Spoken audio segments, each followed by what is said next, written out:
Dialogue کے ساتھ آپ کو کہتے ہیں خوش آمدید۔ میرے ملک پر آسیب کے سائے ہیں یا وجہ کوئی اور؟ صرف پچھلے کچھ دنوں کے واقعات پر نظر دوڑائیں تو اندازہ ہوتا ہے کہ تنزلی کا سفر کس تیز رفتاری سے جاری ہے۔ بلوچستان کے حالات خراب ہیں، پارا چنار اور خیبر پختونخوا میں بھی حالات دگردوں ہیں۔ چیف جسٹس کے سر پر قیمت اور کفر کے فتوے دیے جا رہے ہیں۔ سیاسی انتشار میں مہنگائی اور بلوں سے بلکتی عوام، اور اس بلکتی عوام پر سیاست کرنے کے لیے دھرنے اور مذاکرات کے لیے کمیٹی کا کھیل جاری ہے۔ ملک کی اپوزیشن عوام کو بتا رہی ہے کہ اس حکومت کے دن گنے جا چکے ہیں۔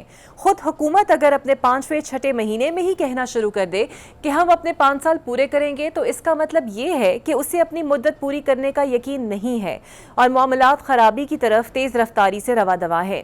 قصہ مختصر یہ ہے کہ پاکستان معاشی، سیاسی اور سیکیورٹی لحاظ سے اپنے بدترین دور سے گزر رہا ہے، لیکن میرے ملک کے حکمران اپنی موج مستیوں میں مگن ہیں۔ اپنے آپ کو مزید طاقتور بنانے کے نشے میں وہ اسمبلیوں سے ایسے قانون پاس کرا رہے ہیں جو کسی نہ کسی وقت ان کے خلاف استعمال ہوں گے۔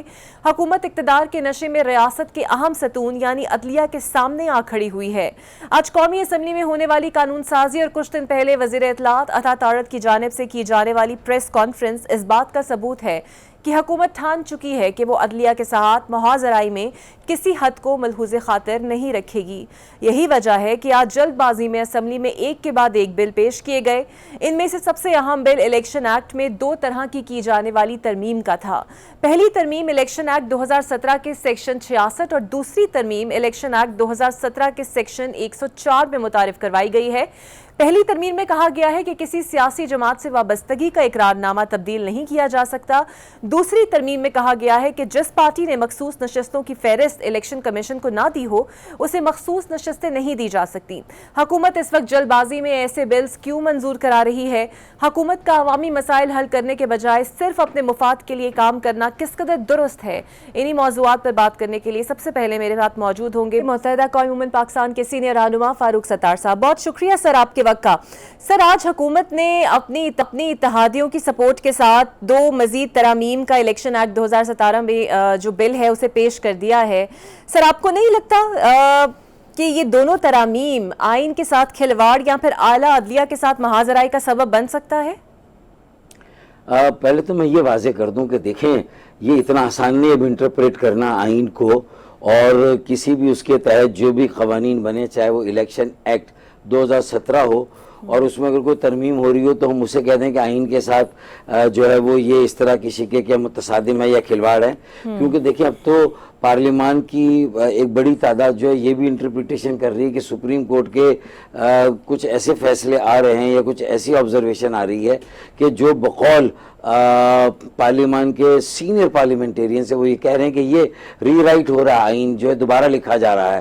اور کسی ایک موقع پہ تو کسی نے یہ بھی کہہ دیا کہ چونکہ آئین میں ترمیم یا تبدیلی صرف پارلیمان کر سکتی ہے، اسے کوئی اور ری رائٹ نہیں کر سکتا، اس میں کوئی مداخلت نہیں کر سکتا، اور اس میں اگر کوئی بھی مخل ہو مداخلت کرے تو اللہ نہ کرے اسے آرٹیکل 6 میں اس کے خلاف مقدمہ بننا چاہیے۔ تو بڑی کنفیوزنگ اور الجھی ہوئی صورتحال ہے، اس کو اتنی آسانی سے میں اور آپ سمپلیفائی نہیں کر سکتے۔ ہم نے دونوں شکوں کو دیکھا ہے، لیکن ظاہر ہے کہ اس کا جو بظاہر مقصد نظر آتا ہے کہ یہ سپریم کورٹ کے حالیہ فیصلے پر جو الیکشن کمیشن نے عمل درآمد شروع کیا ہے تو اس کی بھی کوئی ایک لمٹ نظر آتی ہے، تو وہ بات اس سے آگے نہ جائے، تو اسے شاید وہیں پر روکنے کے لیے یہ مطلب میں نے ایک بات ہی نظر میں پرائما فیسی صرف دیکھ کر کہہ رہا ہوں، لیکن مجھے بھی اس کو تھوڑا سا اسٹڈی کرنا پڑے گا، اور یہ جس کمیٹی میں جائے گا وہاں جو law and parliamentary affairs committee ہے تو وہاں میری نمائندگی بھی ہے، تو ہم اس کو تھوڑا سا اسٹڈی کر رہے ہیں، ہمارے جو آئینی قانونی ماہرین ہیں ان کے ساتھ بیٹھ کر بات کریں گے۔ لیکن پولیٹیکلی مجھے یہ ساری باتیں جو ہیں نا وہ کم از کم یہ جو سیاست جس ڈھب پر چلی گئی ہے یہ اچھا نہیں ہے، یہ ملک کے لیے اچھا نہیں ہے، سیاسی جمہوری عمل کے لیے اچھا نہیں ہے۔ جو آپ بات خود کہہ رہے ہیں کہ چاہے صحیح کون غلط کون اس کا فیصلہ تو بعد میں ہوگا، لیکن یہ پولرائزیشن میں اضافہ ہو رہا ہے۔ کوئی عمل حکومت مقننہ کرتی ہے تو اس سے پولرائزیشن میں اضافہ ہو رہا ہے۔ سپریم کورٹ کوئی فیصلہ دیتی ہے تو صرف سیاسی جماعتوں کے درمیان پولرائزیشن نہیں بلکہ اداروں کے درمیان بھی جو ہے وہ پولرائزیشن لگتا ہے کہ اس میں بڑی تیزی آئی ہے، شدت آ گئی ہے۔ تو میں سمجھتا ہوں کہ اس سے جو کانسٹیٹیوشنل مشینری ہے اس کا بریک ڈاؤن ہوگا، اور اللہ نہ کرے ایسا ہوا تو پھر ہم پورا ملک جو ہے وہ بالکل کسی ایک جگہ پر آ کر رک جائے گا، جو کہ 25 کروڑ عوام کے ساتھ پھر کھلواڑ ہو جائے گا۔ تو یہ سب مل کر اپنا اپنا حصہ ڈال رہے ہیں، یہ جو ملک کے ساتھ اور عوام کے ساتھ کھلواڑ ہو رہا ہے، تو میں سمجھتا ہوں کہ سب کو اپنے اپنے جو ہے وہ سب کے پاس کہیں نہ کہیں کوئی نہ کوئی ان کی سیاسی رائفل میں کارتوس ہے، تو ضروری نہیں کہ سارے کارتوس چلائے جائیں، ان کو بچا کر رکھیں، سر جوڑ کر بیٹھیں، کوئی قومی ایجنڈا وضع کریں، کوئی قومی مصالحت، مفاہمت، مشاورت کا عمل اختیار کر کے اس ملک کو یہ سیاسی بحران سے بھی نکالیں، اور سیاسی بحران سے نکالیں گے تو کچھ مہنگائی، بے روزگاری اور جو معاشی بحران ہے اس کا بھی شاید کوئی حل شاید نکل آئے۔ تو مطلب میں تو ایک بڑی غیر جانبدارانہ رائے رکھتا ہوں اس پوری صورتحال پہ، کیونکہ میرا بھی 30-35 سال کا تجربہ ہے، تو میں کسی جانبداری سے کام لوں، میرے خیال میں مجھے تو سبھی کو یہ بتانا ہوگا کہ دیکھیں یہ ہم بڑے خطرناک رستوں پر چل پڑے ہیں۔ اچھا فاروق صاحب، آپ کی جماعت مختلف ادوار میں آپریشنز کا شکار رہی، آپ کی جماعت کو دیوار سے بھی لگایا جاتا رہا، آپریشن بھی دیکھنے میں آیا، لیکن اگر اب حکومت ایسا کوئی فیصلہ کرے گی، پابندی کا ہو یا آرٹیکل 6 لگانے کا ہو، غداری کا مقدمہ چلانے کا ہو، تو ایم کیو ایم جو کہ خود ان چیزوں کا شکار رہ چکی ہے، آپ سپورٹ کریں گے اس میں؟ میری ذاتی رائے تو یہ ہے کہ میری پارٹی نہیں کرے گی، میری رائے یہ ہے کہ ایسا نہیں ہوگا، اور مجھے یقین ہے کہ میری پارٹی بھی کسی اس طرح کے موو کو سپورٹ نہیں کرے گی اور نہیں کرنا چاہیے۔ اور اکتوبر نومبر کو پاکستان کی سیاست کے لیے اہم قرار دیا جا رہا ہے، پی ٹی آئی تو یہ تک کہہ چکی ہے کہ نئے الیکشنز کرائے جائیں، متحمل ہم ہو سکتے ہیں نئے الیکشنز کے، یا آپ کو کچھ خاصی میجر تبدیلی ان مہینوں میں نظر آ رہی ہے؟ مجھے تو دیکھیں اتنا افسوس ہوتا ہے کہ پی ٹی آئی ایک طرف یہ کہتی ہے کہ اسٹیبلشمنٹ کا کوئی عمل دخل نہیں ہونا چاہیے سیاست میں، اگر اسٹیبلشمنٹ کا نہیں ہونا چاہیے تو پھر جوڈیشری کا بھی نہیں ہونا چاہیے۔ کیا اکتوبر نومبر میں کوئی ایسی تبدیلیاں ہیں جس میں پہلی تبدیلی جو ہے جوڈیشری کے حوالے سے ہے، تو اب یہ پی ٹی آئی اس جوڈیشری کی اس تبدیلی کے حوالے سے اس طرح کی بات کیوں کرے؟ اس کا مطلب دیکھیں نا، سب کا انحصار کسی نہ کسی پر ہے، سب کسی نہ کسی کی بنیاد پر آگے کھیلنا چاہتے ہیں، تو آپ اپنے نظریے پر کھیل رہے ہیں نا، آپ عوام کی تائید اور حمایت پر کھیلیں، آپ کوئی تحریک چلائیں، تحریک چلا کر آپ لوگوں کو لائیں، اور روڈ ایجیٹیشن میں بھی جو چیزوں کو اپنے پریزنس کو ظاہر ضرور کریں، لیکن ایسا پہیہ جام نہیں ہونا چاہیے کہ جس سے کہ ملک کی جو تھوڑی بہت معیشت، جو لوگوں کا تھوڑا بہت گزارا ہو رہا ہے، لوگ اس سے بھی جو ہے وہ گزر جائیں، اور لوگ جو ہیں وہ بغاوت پر آمادہ ہو جائیں، خودکشیاں ان میں بہت زیادہ اضافہ ہو جائے، اور اسٹریٹ کرائم ہے ان میں بہت زیادہ اضافہ ہو جائے۔ تو میرے خیال میں ذمہ دارانہ سیاست جب حکومت کو کرنا ہے، جو اس کا سب سے پہلا قدم تو اسے اٹھانا ہے، پھر اس کے بعد اس کو ریسیپروکیٹ کرنا ہے اپوزیشن کو، اور انہیں بھی یہ دیکھنا ہے کہ اگر ان کی بھی کوئی یہ جو پیشن گوئی ہے کہ اکتوبر نومبر، تو کیوں ہے مجھے بتائیں نا۔ وہ تو کہتے ہیں کہ وہ نظریے کی بنیاد پر کام کر رہے ہیں، وہ تو عوام کی طاقت، حمایت و تائید پر کام کر رہے ہیں، تو پھر یہ اکتوبر ان کے لیے اتنا اہم کیوں ہو گیا؟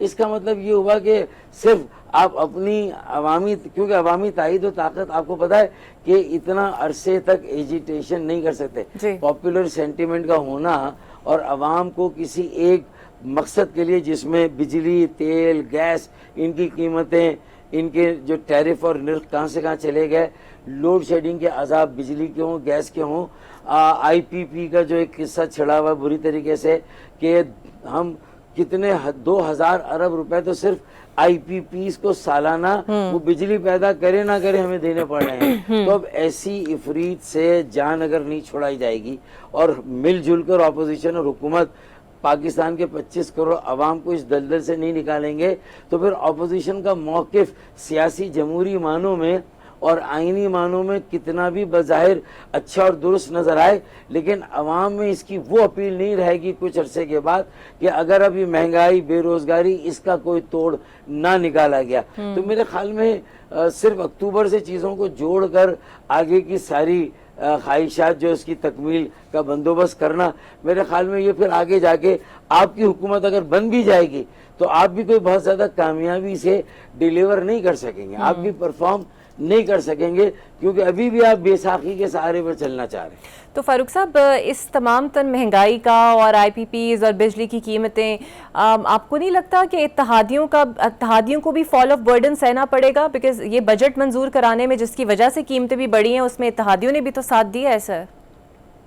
دیا ہے بالکل، اور نہ چاہتے ہوئے دیا، بڑے بھاری دل کے ساتھ دیا، اور جو کرٹیسزم یا عوام جب ظاہر ہے کہ اپنے اس رد عمل کا اظہار کر رہی ہیں، تو وہ اتحادیوں کو بھی لپیٹ رہی ہے، ایسا نہیں کہ نہیں لپیٹ رہی، اور ہم بجا طور پر سمجھتے ہیں کہ ہمیں بھی لپیٹا جانا چاہیے، لیکن اپوزیشن کی جو تقاریر رہی ہیں بجٹ سیشن میں، اس میں بھی کوئی ایسا اندیہ نہیں ہے کہ وہ بھی معافی مانگے قوم سے کہ جب 4 سال ان کو حکومت ملی تو ان کا بجٹ اسٹیٹس کو قائم و دائم نہیں رکھتا تھا، وہ 4 سال میں بھی ایسے ہی بجٹ آئے، کوئی زرعی آمدنی پر اس وقت بھی ٹیکس نہیں لگا، اس وقت بھی زرعی آمدنی ملکی مجموعی پیداوار کا 25% تھی اور ٹیکس 1% کلیکٹ ہوتا تھا، آج بھی 25% ہے جی ڈی پی میں اکانومی ایگریکلچر، اور ایگریکلچر سے ٹیکس جو 100 روپے میں 1 روپیہ آتا ہے، تو لوگوں کے لیے ان کے معیار زندگی، ان کے حالات ذات میں کون سا فرق آئے گا؟ تو اگر اپوزیشن یہ تو کہے کہ 4 سال ہم نے بھی اسٹیٹس کو رکھا، ہم نے بھی ایسا ہی بجٹ دیا، اور ہم نے بھی سیلز ٹیکس، پیٹرولیم لیوی، ان کے زمانے میں بھی تو تھا نا، 45 روپے تھا، بعد میں 60 ہو گیا، اب 60 کا 70 ہو گیا، پھر پی ٹی آئی کی حکومت ہوگی تو 70 سے 80 ہو جائے گا۔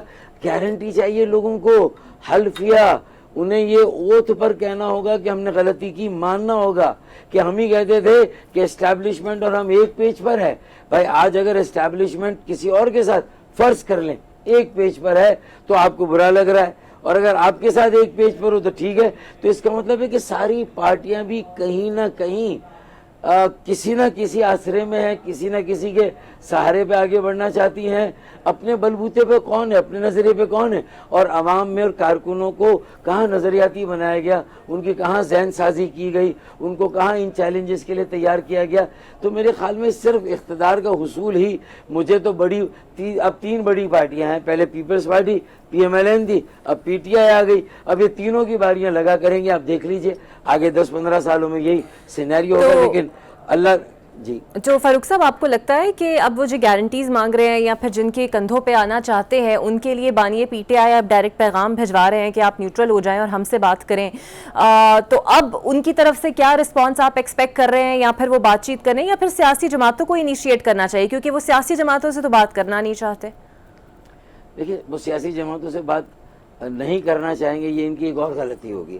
سیاسی جماعتوں سے بھی بات کرنی پڑے گی، اور سیاسی جماعتوں کے ساتھ مل کر ایک ایسا قومی ایجنڈا، قومی مشاورت اور مفاہمت کے ذریعے سے وضع کرنا پڑے گا کہ جس میں یہ بھی طے کرنا ہوگا کہ اگر ہر الیکشن کے سال یا 2 سال کے بعد کہیں نہ کہیں حکومت کی گاڑی آ کے رک جاتی ہے، کہیں نہ کہیں کوئی فٹیگ آ جاتی ہے، کہیں نہ کوئی ایشو کوئی ایسا آ جاتا ہے جس میں لگتا ہے کہ اب مقننہ یا حکومت جو ہے وہ ریاست کے کسی ایک ادارے کے آمنے سامنے دونوں ایک دوسرے کے سامنے متصادم ہے، یہ صورتحال آتی ہے۔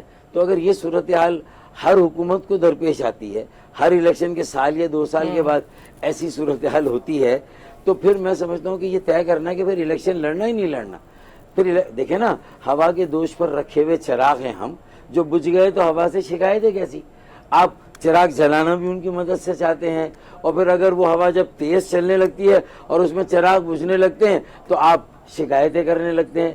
تو اس کا مطلب ہے کہ کچھ اپنے گریبان میں جھانک کر سول سرچنگ کر کے طے کرنا ہوگا کہ ساری سیاسی جماعتیں طے کریں کہ الیکشن کے بعد کسی بھی حکومتی جماعت کو اگر ایسا مرحلہ درپیش آئے گا تو نہ الیکشن کے وقت وہ کسی کی سپورٹ مانگیں گے، نہ کسی کی سپورٹ سے الیکشن لڑیں گے، نہ کسی کی سپورٹ سے حکومت میں آئیں گے، نہ کسی کی سپورٹ سے کسی حکومت کو گرائیں گے۔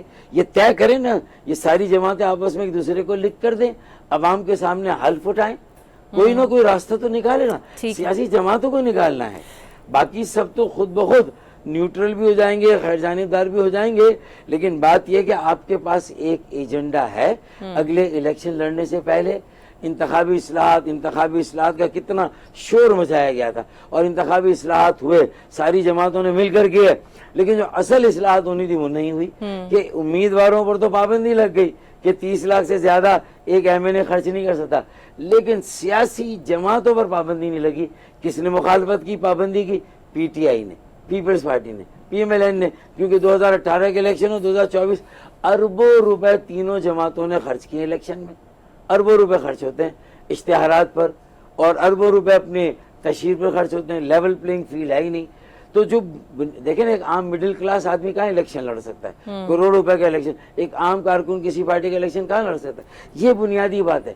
جب تک اس کو جو بڑی نظریاتی جماعتیں, بڑی اصولی جماعتیں آج بڑی آئین اور جمہوریت کے تقدس کی بات کر رہی ہیں. ارے بھائی, تو پھر جمہوریت کا تقدس تو ایک کارکن کی عزت نفس سے شروع ہوگا نا, ایک مڈل کلاس کی عزت تو نفس سے فاروق شروع صاحب ہوگا. آپ کو کیا لگتا ہے, بطور اتحادی ایم کیو ایم بھی فی الحال دیکھ ہی رہی ہے کہ تمام تر معاملات کس نہج پر جا رہے ہیں, پلاننگ کری ہے, تو زرداری صاحب کیا سوچ رہے ہیں؟ انہیں مفاہمت کا بادشاہ کہتے ہیں, پیپلز پارٹی میجر سٹیک ہولڈر ہے, وہ بھی خاموش ہے. دیکھیں وہ تو اس مفاہمت کے بادشاہ ہیں جس کے تحت یہ جو موجودہ اسٹیٹس کو ہے گزشتہ 77 سالوں سے یہ قائم رہے. اصل یہ مسئلہ ہے. اس اسٹیٹس کو چینج کرنے کی بات کریں گے, ہم وہ چینج کرنے کی بات کر رہے ہیں, اس پر مفاہمت اور مشاورت کی بات کر رہے ہیں, اس پر قومی ایجنڈا. ہم کہہ رہے ہیں کہ بھائی یہ ساری لڑائی جھگڑے اپنی جگہ کرتے رہنا, لیکن اقتدار و اختیار و وسائل کو عوام کی نچلی سطح تک لے جاؤ. 130 ضلعوں, شہروں, مقامی حکومتوں کو آئین میں ترمیم کر کے جو ایم کیو ایم کا ترمیمی بل ہے اس میں اختیارات بھی دے دو بھائی. صفائی ہے, کچرا ہے, پانی فراہمیاب, نکاسیاب, سڑکیں, یہ سب پارک, پلے گراؤنڈ, یہ ساری چیزیں, تعمیرات, پھر ہاؤسنگ اسکیمز, یہ ساری چیزیں جو ہیں وہ بلدیات کا اور مقامی حکومت کا کام ہے. پھر وسائل بھی این ایف سی سے صوبوں کو نہیں جانے چاہیے. اگر مرکز اور صوبوں کے درمیان آبادی کی بنیاد پر جو فارمولہ طے ہوتا ہے اور چاروں صوبوں کو مرکز اور صوبوں کے درمیان تقسیم ہے, صوبوں کی آبادی کیا, ان کے ضلعوں کی آبادی. اگر 130 ضلعوں میں سے سندھ میں 33 ضلع ہیں تو 33 ضلعوں کی آبادی لے لیں اور سندھ پورا صوبہ اور جو باقی 33 ضلع ان کے درمیان بھی اسی فارمولے کے تحت تقسیم ہو جائے تو کتنا آسان راستہ ہے. نہ ہنگ لگے, نہ پھٹکری, رنگ چوکھا. سارے مسائل کا حل ہے نیت ہو. 25 کروڑ عوام کا درد دل میں محسوس ہو.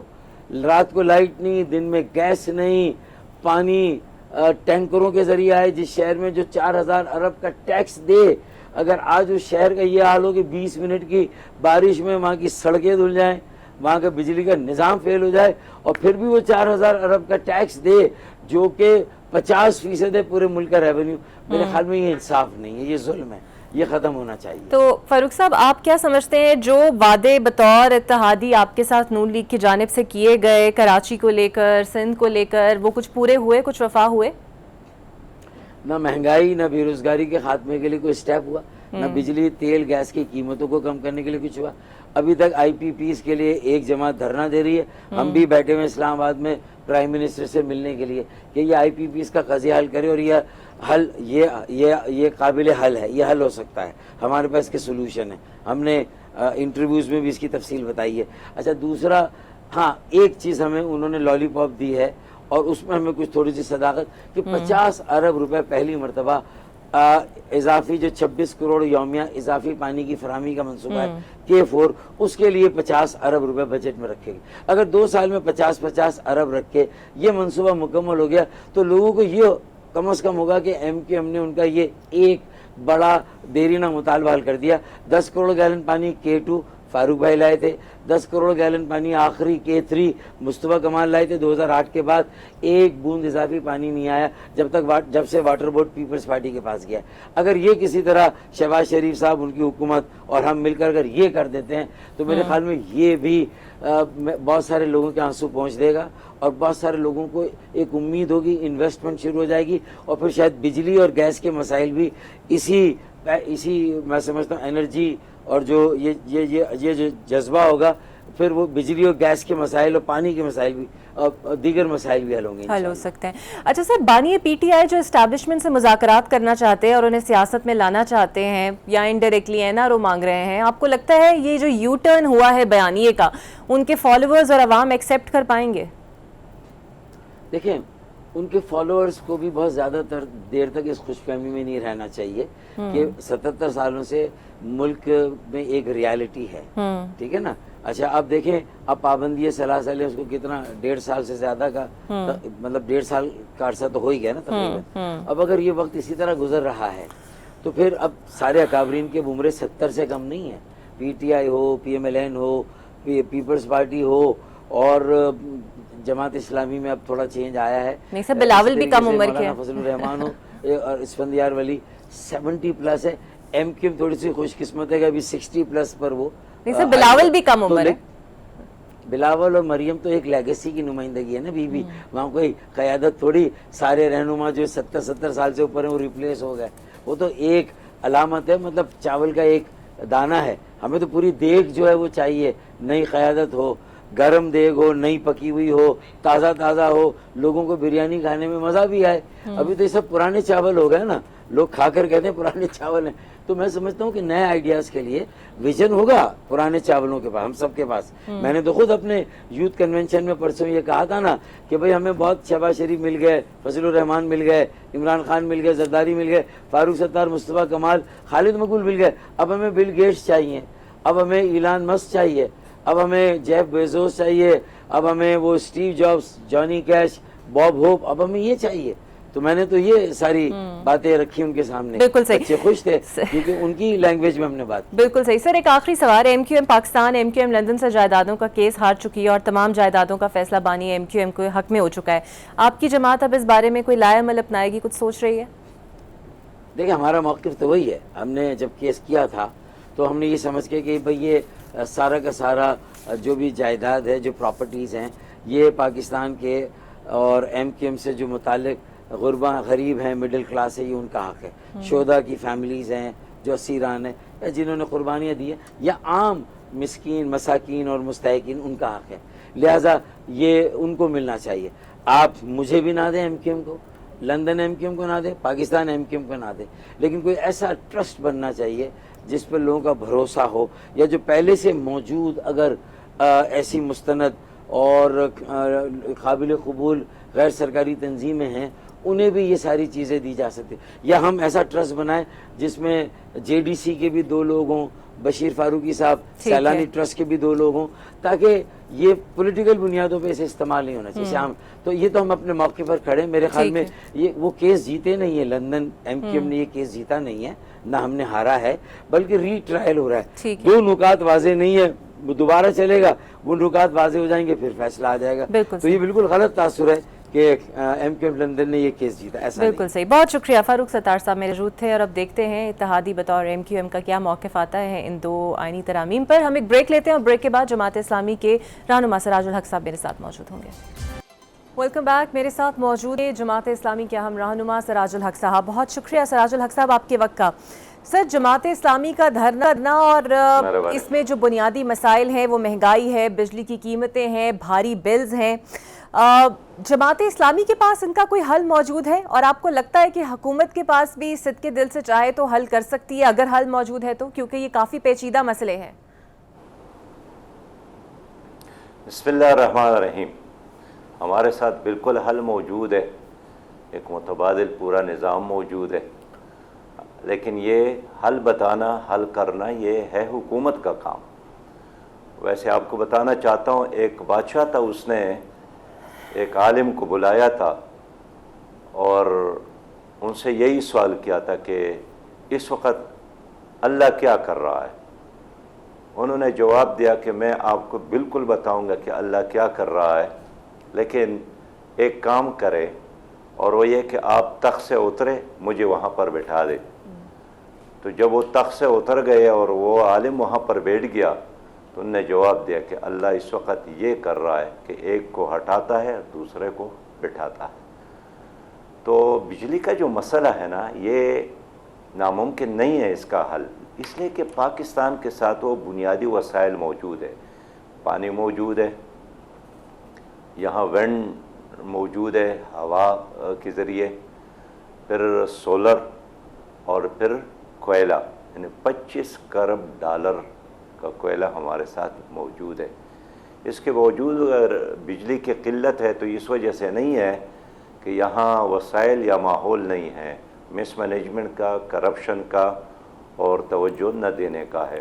لہذا ہمارا ایک سادہ مطالبہ ہے, یہ نہیں ہے کہ آپ اس وقت تخت سے اتر جائے اور ہمیں ادھر بٹھا دے. یہی ہے کہ بجلی سستی کرو, اس لیے کہ بجلی مہنگی ہو تو بڑے صنعتی یونٹ بھی نہیں چلتے ہیں, چھوٹے بھی. جب صنعتیں اور کارخانے بند ہو جائے, بے روزگاری عام ہو جاتی ہے. اور اب تو اس سے بھی ہٹ کر جس کی تنخواہ 30 اور 35-40 ہزار ہو اور بجلی کا بل 21,000 اور 22,000 آ جاتا ہے تو انسان تو پاگل ہو جاتا ہے. تو اس لیے ہمارا ڈیمانڈ یہی ہے کہ کہ بجلی کو سستی کرو اور وہ تمام وجوہات جس کی وجہ سے اب یہ بجلی مہنگی ہے اس کو ختم کرو۔ اچھا سر، آئی پی پیز کی تو دہائیوں سے لوٹ مار جاری ہے، لیکن دھرنا اور احتجاج اب ہی کیوں اس مسئلے پر پہلے بات نہیں کی گئی؟ کیونکہ الیکشن میں بھی اس کا خاص طور پہ منشور میں بھی کوئی ذکر نہ آپ کی جماعت کی جانب سے تھا، نہ ہی کسی اور پارٹی نے ذکر کیا۔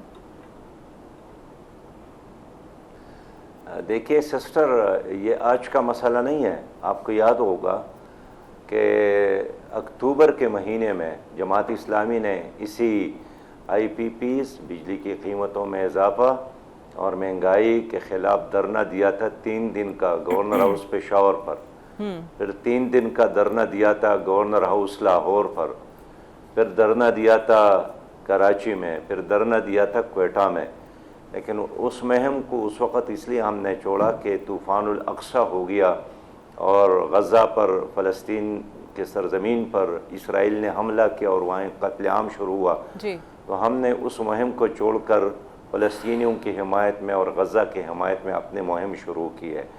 آئی پی پیز کے خلاف ہمیشہ جماعت نے آواز اٹھائی ہے، اور آپ کے علم میں لانا چاہتا ہوں کہ 12 اکتوبر 2023 کو میں خود سپریم کورٹ گیا تھا، اور اس سے ہم نے یہ ڈیمانڈ کیا تھا، نیپرا کے خلاف گیا تھا، ان معاہدوں کے خلاف، وہ پورا کیس موجود ہے۔ لیکن افسوس یہ ہے کہ سپریم کورٹ نے ہماری اس پٹیشن کو ایڈریس نہیں کیا، اور اب بھی ان کے میز پر ہمارا پٹیشن اسی طرح موجود ہے۔ بالکل ٹھیک ہے۔ اچھا سر، مذاکراتی کمیٹی کے بعد ایک ٹیکنیکل کمیٹی بنی، کمیٹیوں کے پہلے راؤنڈ کے بعد دوسرا راؤنڈ نہیں ہوا، آپ کو لگتا ہے حکومت آپ کے ساتھ مذاکرات کرنے میں سنجیدہ ہے؟ اور اگر کوئی حل نہیں نکلا تو پھر آپ کی جماعت کا اگلا لاہ عمل کیا ہوگا؟ دیکھیے، یہ اب حکومت کا کام ہے کہ وہ کیا چاہتی ہے۔ کیا ہماری حکومت یہ چاہتی ہے کہ یہاں بھی کشمیر کی طرح خراب واقعات ہو جائے، لاشیں گرے، اور اس کے بعد وہ ہمارا مطالبہ منظور کرے؟